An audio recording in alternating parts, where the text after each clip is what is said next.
হাসিনাকে একগুঁয়ে একরোখা সবই হয়েছে তার কারণে বলে মন্তব্য করেছেন রিমান্ডে আনিসুল হক।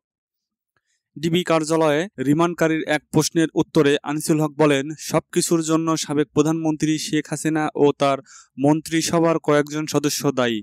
আমি তাকে মাঝে মধ্যেই আইনগত বিভিন্ন বিষয়ে ব্যাখ্যা দিতাম, কিন্তু তিনি এক কান দিয়ে শুনতেন, অন্য কান দিয়ে বের করে দিতেন। তিনি সব সময় ছিলেন নিজের সিদ্ধান্তে অটল। এ সময় ডিবি কর্মকর্তাদের কাছে নিজেকে নির্দোষ দাবি করেন সাবেক আইনমন্ত্রী। রিমান্ডে শেখ হাসিনাকে সবকিছুর জন্য দায়ী করেন। তার মন্ত্রিসভার বেশ কয়েকটি হেভিওয়েট সদস্য শেখ হাসিনার সঙ্গে জড়িত। এ সময় শেখ হাসিনাকে একগুঁয়ে একরোখা বলে মন্তব্য করেন তিনি। আরও জানিয়ে দেব,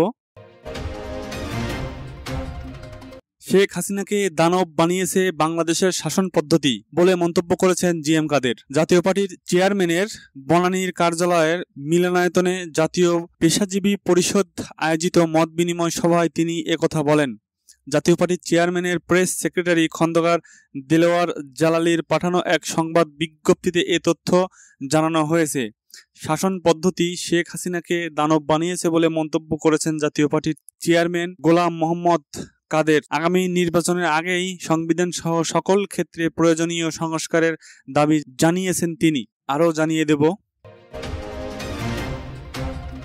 সেনাপ্রধানের সঙ্গে সাক্ষাৎ করেছেন শহীদ লেফটেন্যান্ট তানজিমের বাবা মা। আইএসপিআর জানায়, কক্সবাজারের চকরিয়া ডাকাতির প্রতিরোধ অভিযানে নিহত শহীদ লেফটেন্যান্ট তানজিম সরোয়ার নির্জনের বাবা মা সেনাবাহিনীর সদর দপ্তরে সেনাবাহিনীর প্রধান জেনারেল ওয়াকুরুজ্জামানের সঙ্গে সাক্ষাৎ করেছেন।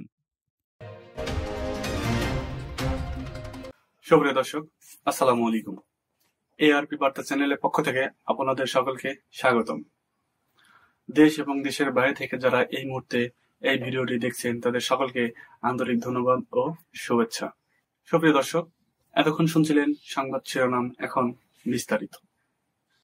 হাসিনাকে একগুঁয়ে একরোখা সবই হয়েছে তার কারণে বলে মন্তব্য করেছেন রিমান্ডে আনিসুল হক। ছাত্ররা কোটা সংস্কার চেয়েছিল, কিন্তু 2018 সালে এটি কেন বাতিল করা হয়েছিল?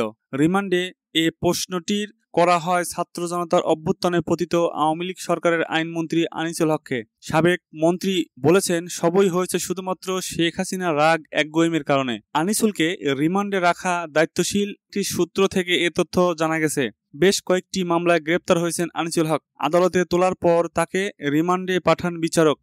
জিজ্ঞাসাবাদে তদন্ত কর্মকর্তা আনিসুল হককে প্রশ্ন করেন, 2018 সালে যখন কোটা সংস্কার আন্দোলন হয় তখন ছাত্ররা সব কোটা বাতিল চায়নি, তারা সংস্কার চেয়েছিল, কিন্তু আপনারা কোটা বাতিল করে দিলেন কেন?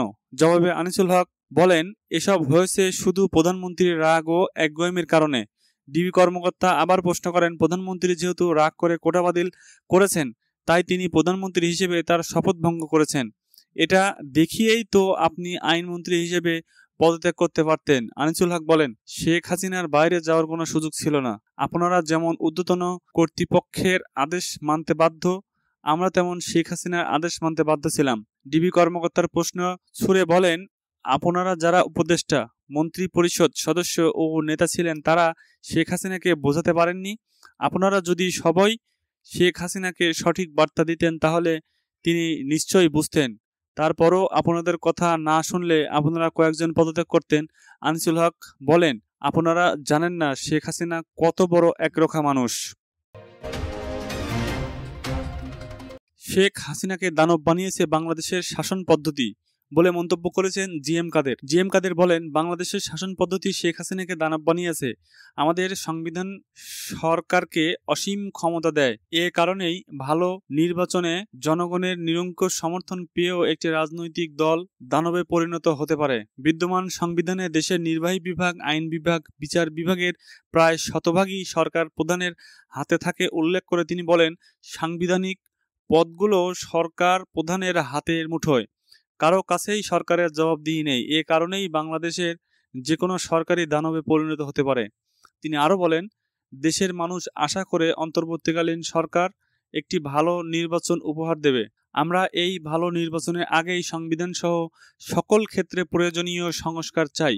আমরা চাই ভালো নির্বাচনের পর যেন ভালো সরকার আর দানব না হতে পারে। জাতীয় পার্টি শুরু থেকেই বৈষম্য বিরোধী ছাত্র আন্দোলনের পক্ষে ছিল জানিয়ে জাতীয় পার্টির এই নেতা বলেন, আন্দোলনের শুরুতেই ৩ জুলাই বৈষম্য বিরোধী আন্দোলনের পক্ষে আমি জাতীয় সংসদে বক্তৃতা করেছি। সংসদে ও রাজপথে আমরা বলেছি, ছাত্রদের আন্দোলন অত্যন্ত যৌক্তিক। যখন সরকারের নির্দেশে ছাত্রদের উপর গুলি চালানো হয়, আমরা তখনই প্রতিবাদ করেছি। সেনাপ্রধানের সঙ্গে সাক্ষাৎ করেছেন শহীদ লেফটেন্যান্ট তানজিমের বাবা-মা। সেনাপ্রধানের সাথে সাক্ষাৎকালে শহীদ লেফটেন্যান্ট তানজিম সরোয়ার নির্জনের বাবা-মা সন্তান হারানোর বেদনায় আবেগ আপ্লুত হয়ে পড়েন এবং হত্যাকাণ্ডের সঙ্গে জড়িতদের আইন অনুযায়ী দৃষ্টান্তমূলক শাস্তির দাবি জানান।